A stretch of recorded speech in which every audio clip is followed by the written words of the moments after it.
Bill Eastwood, born on the 30th of December in 1936, was born in Essex, England. He was an only child and then moved to Venezuela in early 1947. He outran the Venezuelan education system very fast, so in 1948 he went to Novick-Faille College in Jamaica. In 1950 he then took the voyage to Ashbury College in Ottawa, where he graduated in 1956. After that, he attended the University of Bishops in Lennoxville. After graduating from university, he then joined the Blackwatch Royal Highland Regiment of Canada, and spent 32 years in a variety of command and staff positions. An example of some places that he was stationed were Vietnam in 1973 and Syria and Jordan from 1982 to 1984. By the end of the war, I was old enough, I was maybe 8 or 9, that, for example, every one of us kids could determine what kind of a plane was flying over just from the south. We knew Spitfires, we knew Lancasters, we knew Heinkels, we knew Junkers, we knew Messerschmitts, Stukas, we knew them all just from the south. And this was not uncommon. During the war, we were bombed out 4 times. We were only in the house once. We were in bomb shelters every other time. And the one where we were sort of in the house was late 1944. And this is when the V1s were coming over, the bus bombs. These were the little jet-propelled bombs.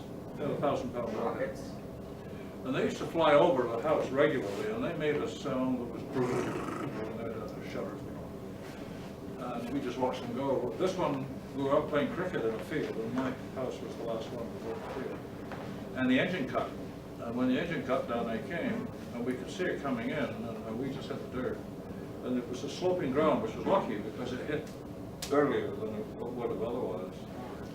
And the blast from this thing knocked us about 20 feet. I mean, it was an unbelievably powerful explosion.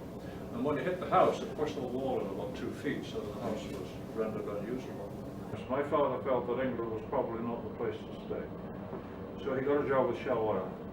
Anyway, when he went out to Venezuela, he went out as a petroleum engineer to build a refinery for Shell Oil in this godforsaken hole we lived in.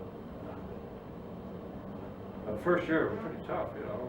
We had no cooking facilities in the houses. We lived in half a Quonset hut. One light bulb powered by a tanker moored at the dock. No running water. We ate centrally out of a commissary.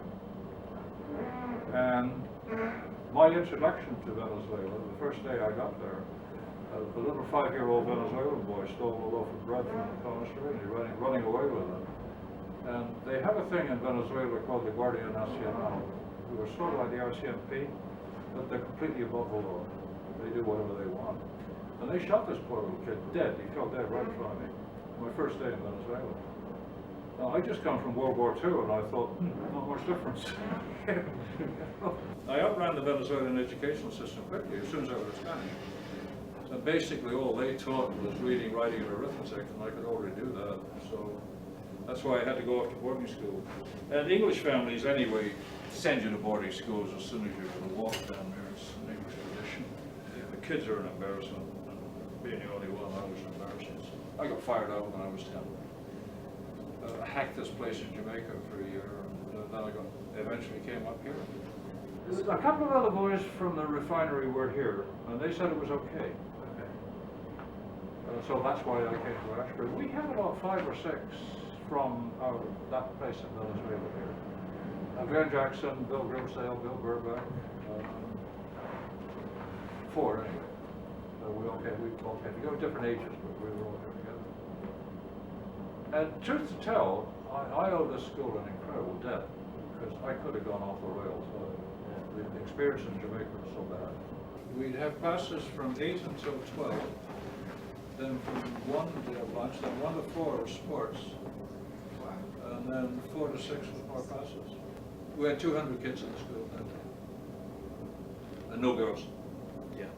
Not until 1980, which is why when we did plays and things or had dances, it was always with them. The English teacher was a man by the name of Mr. Belcher, and we called him the Duke. And he's the one that got me into acting. I never thought of it. but apparently I was able to do that sort of thing. And that's why under him I ended up being the lead in the Ashbury College for 3 years. The toughest one we did, and just recently I gave Vicky the programs and all the stuff that were all signed by the cast. We did the Playboy of the Western World, which is an Irish play by J.M. Singh.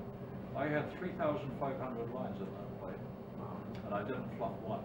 I was only 16. In those days, when you're 16, you can do it. Today, you know, God, I can't even remember my name when I get up in the morning. Bishops. Best 3 years of my life, as I said. It was very interesting. When I showed up at the school, I was the first regular officer training plan student they'd ever had. They had a COTC contingent, which was reserves. But being regular, I didn't have to attend their parades or anything, so I didn't. And I was just an ordinary student in the winter, which was great. And the day I checked in, I had my transcript of marks, and as I told you, the math marks weren't that impressive. And this fellow's looking at them, and he said, for the course selection, he said, very nervously, he said, "You're not taking any math, are you?" No. So I ended up taking basically English. I would guess I was a bit of a joiner. I joined the photography club, and eventually my last year became president. I joined the music club because I like classical music, I always have. And I became president of that. I played soccer for the university. I played badminton for the university. I was on the university chess team. And I took part in all the minor plays for the 3 years I was there. So I kept pretty busy. Yeah. It was a great time. I just loved Bishops. Phase 1, 3 months, they dehumanized you to the maximum extent possible. They really, really put the boots to you. We found out, for example, you slept in your bed the first night, and that was it. Because from then on, you could not make the bed to their standards. You had to sleep on the floor. So 3 months sleeping on a hard floor, one more. The first month, couple of months, we were learning how to stitch on shoes, how to get a knife-like crease in your pants and everything. And after 4 or 5, you could do it in 10 minutes, but I'll tell you, the first couple of months, it was 2 or 3 hours, up from 2, 3 in the morning. Whenever the weather was bad, they'd come drag you out of bed and make you go through the obstacle course in a thunderstorm. They really, really stripped you out of everything. Second phase, they taught you to be a corporal. A little more civilized. And then phase 3, you were taught to be an officer, and that was quite gentlemanly. It was a lot of fun. In Vietnam, that was an interesting place because we just watched the war while we were there. We were there as a result of the Paris Peace Accords, which were signed in 1973 with Kissinger and the Viet Cong and the VC and the North Vietnamese and the Americans. And they came up with an agreement that was supposed to end the war. Anyway, we went out there. We were the ICCS, International Commission for Control and Supervision. We consisted of 4 countries. Canada, Hungary, Indonesia, and Poland. We would call it CHIP. The first month, alphabetically, we were in the chair. We ran the operation, got rolling for the first month.